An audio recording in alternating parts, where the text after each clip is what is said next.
Hey everybody, it's Glenn Kellaway coming to you from the outdoors in beautiful Orlando, Florida. Glenn Kellaway from the basement, on location, Orlando, Florida. Having a great time. I have another week to go. We'll be leaving a week today to come home.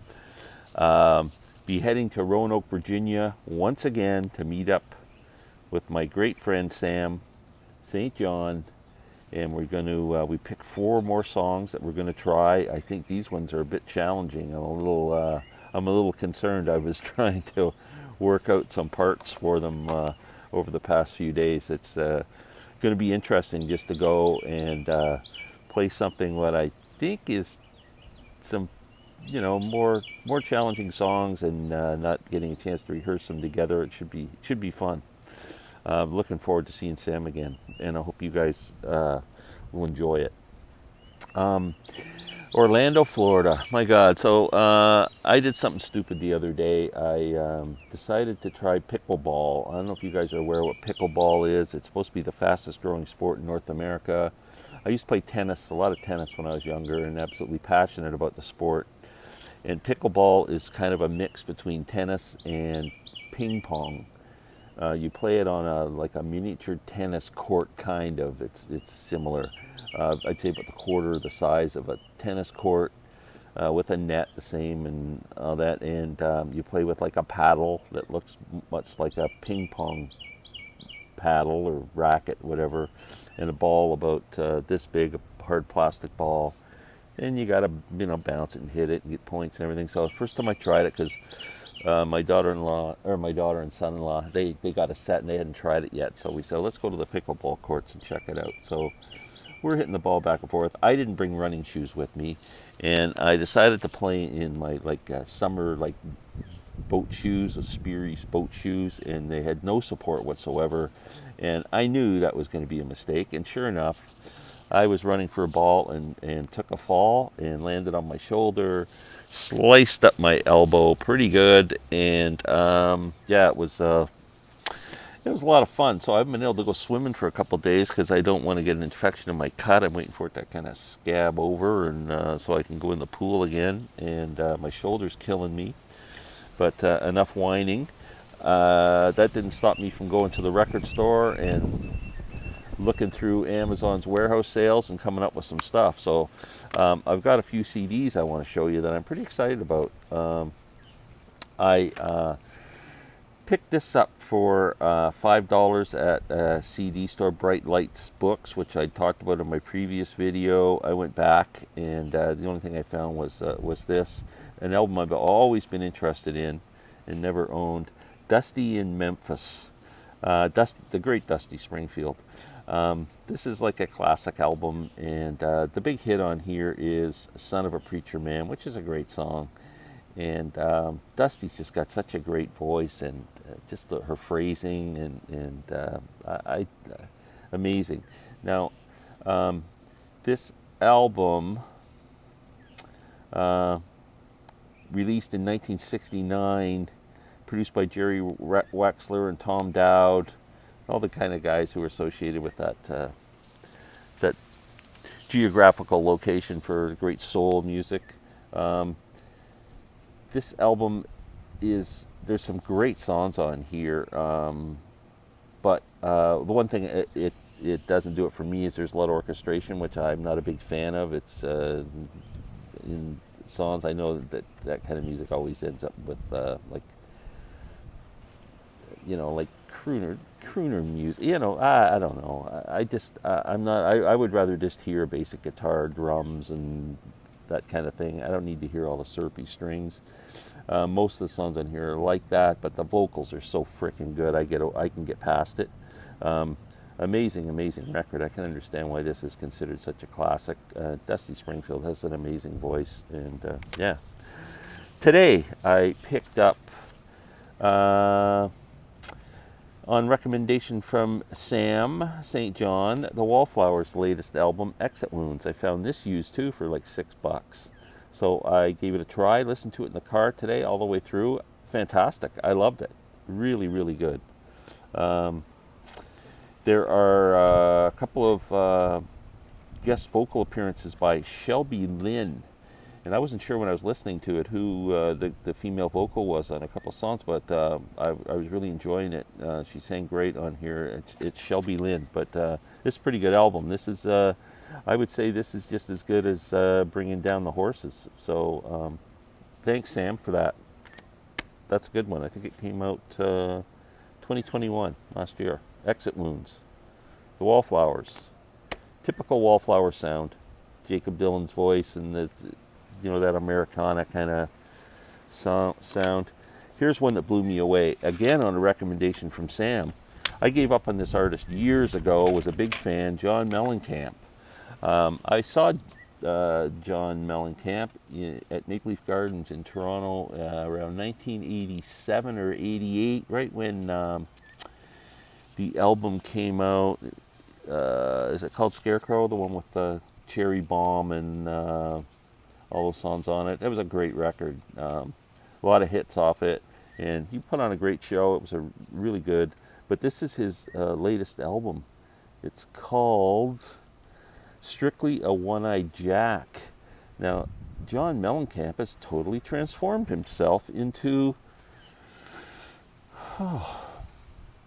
cross between Bob Dylan, if you like Bob Dylan's Rough and Rowdy Ways album, and the style, that vocal phrasings, everything that Bob uses in kind of his transformation as an older artist.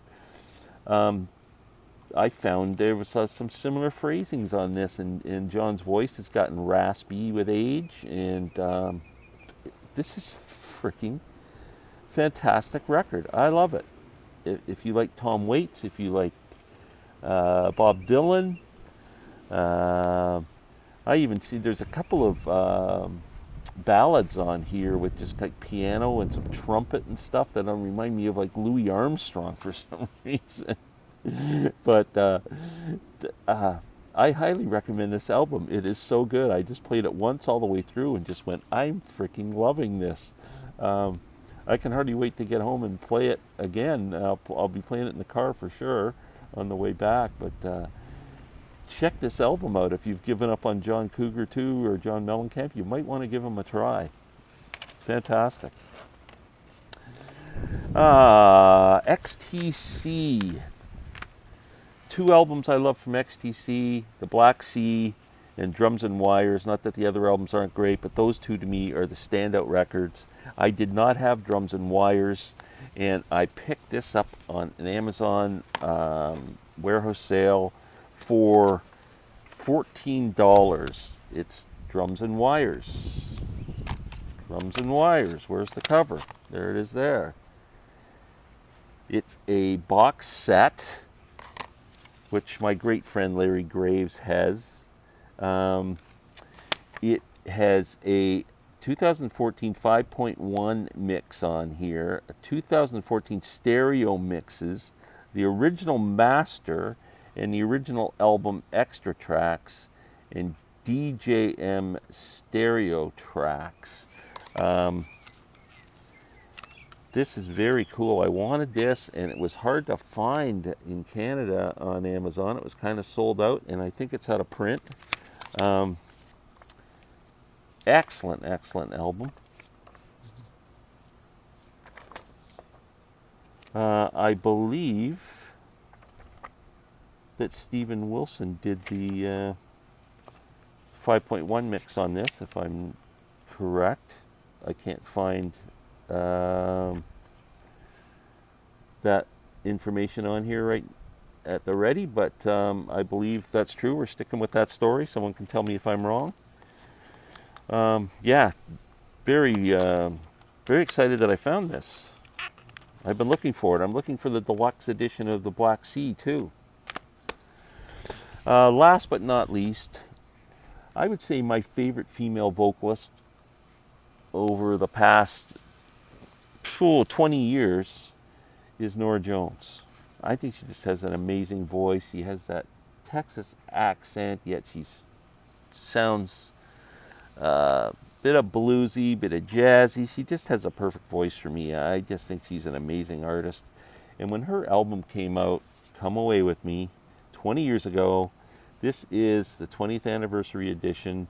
I would love to have bought the vinyl, Nora, but $200 and some for, and that's Canadian Amazon, for 4 records just seems like a lot for me. So I ordered the CD set, and so happy with this. I discovered Norah Jones just before or when the album was coming out, I guess. I'd read an interview or something online about it that her dad was Ravi Shankar, and right away my radar went off because I'm a big Ravi Shankar fan. And at that time, I think Napster and all those things were around, those illegal streaming services, and I went and checked a couple of her songs out and just went, wow. And bought the album and just fell in love with it. It's a classic. It sold tens of millions of copies throughout the world and really put Norah on the map, and she's made some incredible music over the past 20 years. But this has a 20th anniversary remaster. It's a hard cover CD set. If anybody gets the vinyl, let me know. I'm just going to wait, and hopefully the prices calm down a little bit. I think in the U.S. it was $179, which still with the 30% exchange rate is putting me over the $200 mark. So anyway, back to the contents of the package here. CD1 is Come Away With Me 20th anniversary remaster of the original album. CD2 has demos on it. I've listened to the demo CD. It's fantastic. Demo songs of Spring Can Really Hang You Up the Most, Walking My Baby Back Home, and World of Trouble. First Sessions outtakes, The Only Time I Didn't Know About You, Something Is Calling You, Just Like a Dream Today, When Sunny Gets Blue, What Am I to You, Hallelujah, I Love Him So, and Daydream. First Sessions EP, Don't Know Why, Come Away With Me, Something Is Calling You, Turn Me On, Lone Star, and Peace. These 6 demos were previously released as a promo-only First Sessions EP, it says. CD3 is called the Allaire Sessions. Now, somebody might enlighten me on what the Allaire Sessions are, because I have not read through the book to do my history on this yet. So, but it is I'll Be Your Baby Tonight, I've Got to See You Again, What Would I Do, Come Away With Me, Pictures in a Frame, Nightingale, Peace, What Am I to You, The Painter Song, Turn Me On, A Little at a Time, One Flight Down, and Fragile. All tracks previously unreleased except I'll Be Your Baby Tonight. So terrific album from Norah. I love it. There's the hype sticker, and pictures, lots of stories of the album, which I haven't had a chance to read yet, but if you guys are Norah Jones fans out there, let me know, and especially if you get the vinyl edition, which I'm just craving. Then we have all the lyrics, and yeah, just an incredible record. Here's the Allaire Sessions.